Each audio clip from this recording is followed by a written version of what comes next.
बिस्मिल्लाहिर्रहमानिर्रहीम। एक अहम खबर कि आदिल राजा बड़ा बाजा जो लंदन में बैठ के बजता था और वो हमेशा गटर की तरह जब मुंह खुलता था तो पाकिस्तान के अगेंस्ट खुलता था और किसके इमा पे खुलता था, कौन उसके साथ पीछे सपोर्टिव था, कौन उसका फंडिंग करता था, ये सारी बातें हम ओपन हो चुकी हैं। ब्रिटिश हाई कोर्ट ने फैसला दिया है, ब्रिगेडियर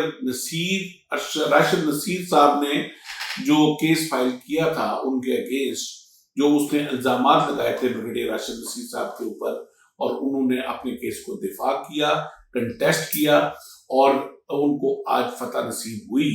कि ये फैसला आया और आदिल राजा को न सिर्फ झूठा डिक्लेयर किया गया बल्कि उसके ऊपर 50,000 पाउंड उसको जुर्माना किया गया।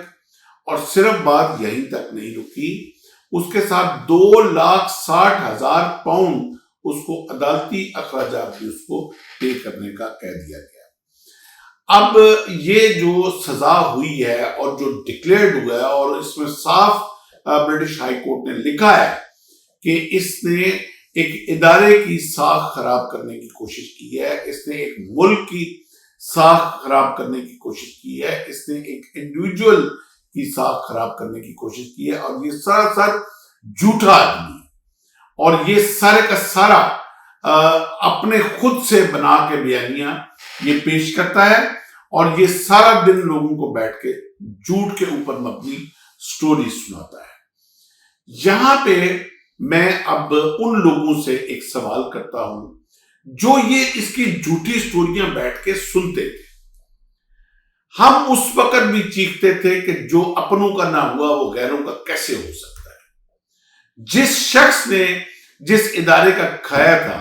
जब उसी इदारे के खिलाफ भौंकना शुरू किया था तो हमने उसी वक्त कह दिया था कि इसके पीछे कोई बीन बजाने वाला को और है, आवाज और चेहरा इसका इस्तेमाल किया जा रहा है। ना उसको अपनी फैमिली का पास था, ना उसकी अपने वालदा का पास था, ना उसको अपने इदारे का पास था, ना उसको अपने मुल्क का पास था। इन सबको बुलडोज करके उसने गद्दारी का और उसने जो हमारा दुश्मन था उसके हाथों में खेलना शुरू कर दिया। और जिस तरह ये ललकरे मारता था, जिस तरह ये बाजे बजाता था, और जिस तरह मैं तो वो उस तरह उसको रिपीट भी नहीं कर सकता, क्योंकि ना वो हमारी मिलिट्री तरबियत है, ना वो इखलाकी तरबियत है। ये बद इखलाक इंसान, न बदनस्ला इंसान, जिस तरह इसने अपने इदारे की तज़हीक शुरू की है, वो उसकी मिसाल इससे पहले नहीं थी। मैं आज ये इंतबाह कर रहा हूं उन तमाम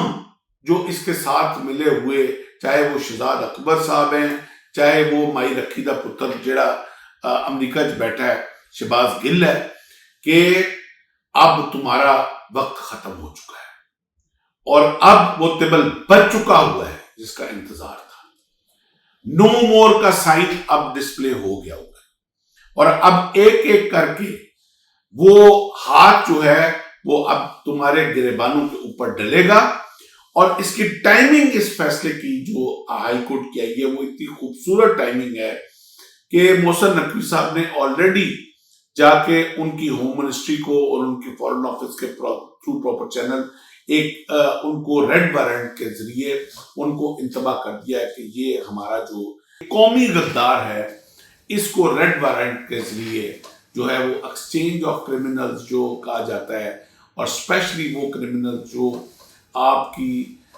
जो मुल्क की बका के साथ खेलते हैं, उनको एक्सचेंज किया जाए और इसको वापस किया जाए। ये सिर्फ एक आदिल राजा वापस नहीं आएगा, बहुत सारे राजे जो हैं वो महाराजे बना के उनको लाया जाएगा और फिर महाराजों की तरह उनको इधर रिसीव किया जाएगा। अच्छा, ये जो दो मैंने आपको सजाएं बताई हैं, एक तो 50,000 पाउंड उसको पे करना है हर्जाने का, और दूसरा उसको 2,60,000 पे करना है अदालती। इसके अलावा एक बड़ी इंटरेस्टिंग जो उसको सजा हुई है, और मैं समझता हूं कि इन दोनों सजाओं को आप साइड पे कर दें, वो जो तीसरी सजा है वो कमाल की सजा है کہ پورے 28 دن یہ غدار وطن، یہ بغیرت وطن، وطن کے ساتھ تو خیر اس کا کوئی تعلق ہی نہیں ہے، یہ پورے 28 دن اپنے سوشل میڈیا کے اوپر، اپنے تمام چینلز کے اوپر، جس سے یہ عوام کو بیوقوف بناتا رہا، یہ باقاعدہ معافی نامہ ڈسپلے کرے گا کہ میں نے آپ سے جھوٹ بولا، میں نے آپ کو بیوقوف بنایا، میں نے آپ کو اپنے ملک اور اپنے اداروں کے خلاف میں نے ورگلانے کی کوشش کی۔ یہ کورٹ کا آرڈر ہے کہ یہ 28 دن وہ معافی نامہ ڈسپلے کرے گا اپنے سوشل میڈیا کے چینلز کے اوپر۔ اب یہ کتنی بڑی تضحیک ہے اور یہ کتنا بڑا انصاف کا فیصلہ ہے کہ خود تم جس گڑھے میں جو کھودا تھا تم نے ملک کے لیے، خود اس کو تم نے ہائی کورٹ نے، برٹش ہائی کورٹ نے تمہیں اس میں گرایا۔ ہم نے بچپن میں دیکھا بھی ہے اور ہماری ٹریڈیشن بھی، پنجاب کے اور کے پی کے گاؤں کی ایک ٹریڈیشن ہوتی تھی پرانی، کہ جب کوئی ایسا غدار، جاسوس اور کوئی ایسا شخص جو علاقے کی عزت کے ساتھ کھیلا ہو، وہ جب پکڑا جاتا تھا تو ایک ٹریڈیشن تھی کہ اس کا منہ کالا کر کے گدھے کے اوپر بٹھا کے اس کو پورا گاؤں کے اندر پھرایا جاتا تھا اور اس کو گاؤں کے چکر لگوایا جاتا تھا تاکہ پوری دنیا دیکھ لے، تسلی کر لے کہ یہ غدار وطن ہے، یہ اس ریاست کا غدار ہے، یہ جاسوس ہے، یہ اس ہمارے خطے کی اس نے عزت کے ساتھ کھیلا ہے۔ یہ جو 28 دن کی سزا دی ہے اس کو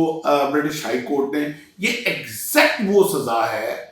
کہ 28 دن تیرا منہ کالا کر کے گدھے کے اوپر بٹھا کے تمہیں سوشل میڈیا کے اوپر چلایا جائے گا۔ اب چونکہ گلوبل ولیج بن چکا ہوا ہے تو ولیج ہی،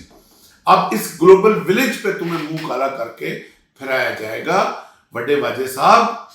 تو اب آپ کی عزت کا جو اللہ تعالیٰ نے انصاف کیا ہے، ابھی تم واپس نہیں آئے، ابھی وہ والا سکور سیٹل ہونا ہے جو اس ریاست کے ساتھ تم نے کھیلا ہے۔ ابھی تو یہ صرف اس ریاست نے فیصلہ کیا ہے جس کی سرزمین تم نے استعمال کی ہے جھوٹ بولنے کے لیے، یہ صرف اس سرزمین کی استعمال کرنے کی یہ سزا ہے جو ریاست کے ساتھ تم نے کہا ہے، اس کا حساب تم نے ریاست میں آ کے دینا ہے۔ اور ان قریب